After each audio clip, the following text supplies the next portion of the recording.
What's up mga kagrasa? Magandang araw sa inyong lahat. And for today's video mga kagrasa, balita ko kasi merong nagpadala sa atin ng Telesin. Yan, ngayon siguro i-review natin yung padala ng Telesin sa atin na pinadala galing JNT. Yan.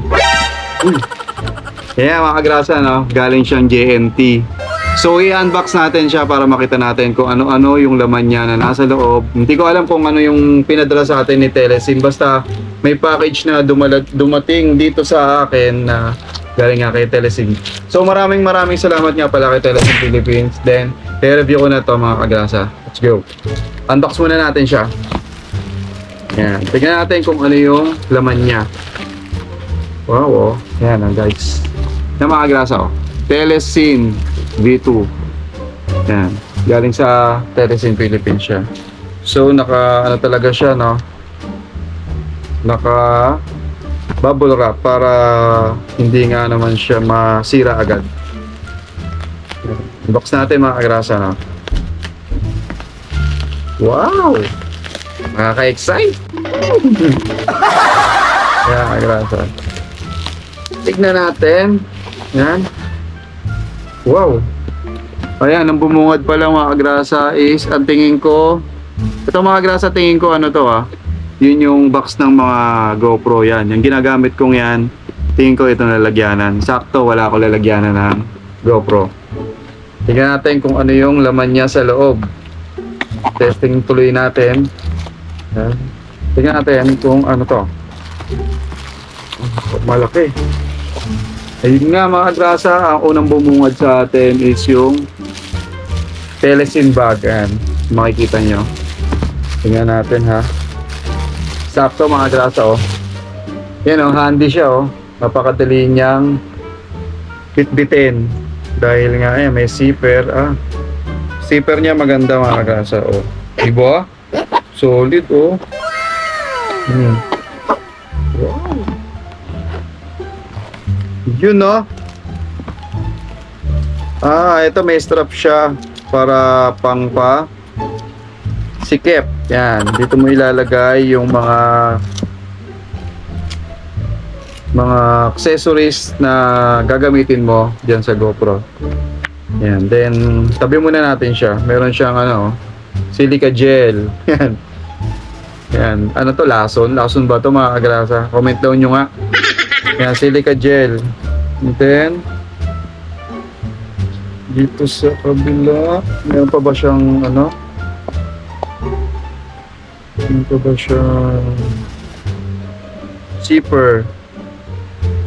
Ito ano ba to? Ito lang siya, yung zipper. Ano ba? Yan, wala ang laman. May ibang zipper pa. Ito mga grasa, may zipper pa siya. Wow, ito. Dito mo siya ilalagay mga grasa yung GoPro. Yan.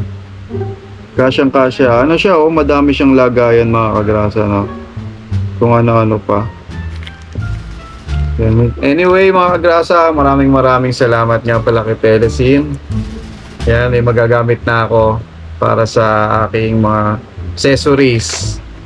Yan.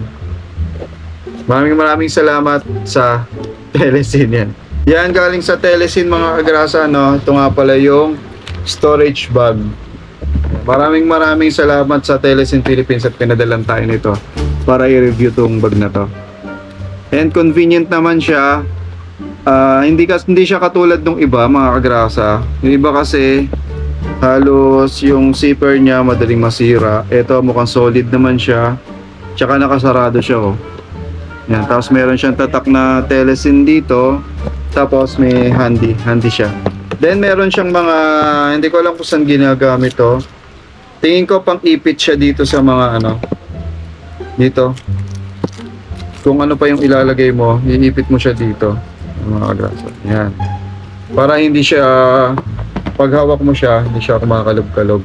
That's it mga kagrasa, Ito nga pala yung storage bag na galing sa Telesin. And yun na yung review ko dito mga kagrasa. And 1 out of 10, almost 10 mga kagrasa, kasi hindi siya katulad ng mga nabibili sa Shopee na mura, pero yun, yung mga madaling masira, lalo yung number 1 na nasisira sa kanya yung zipper. Yan. Tapos meron pa siyang lagayan dito, oh. Yan, mga naka-garter. Yan. Tingin ko ito para sa mga ibang accessories din na ilalagay natin. Ang dami niya, oh. Meron siyang bulsa dito. Yan. Tingin ko pati drone kasya dito, yung maliit lang, ha. Yan. Meron din siyang zipper dito mga kagrasa. Yan. Yan yung zipper niya maganda. Yun yung number 1 na napansin ko dito sa Telesin. Yung zipper niya maganda.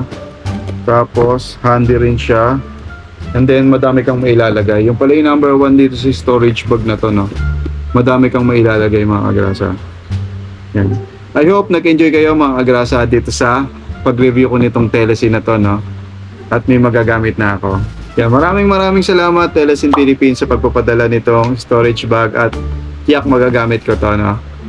Yan, hanggang dito na lang itong video na to. Maraming salamat ulit Telesin. Let's go.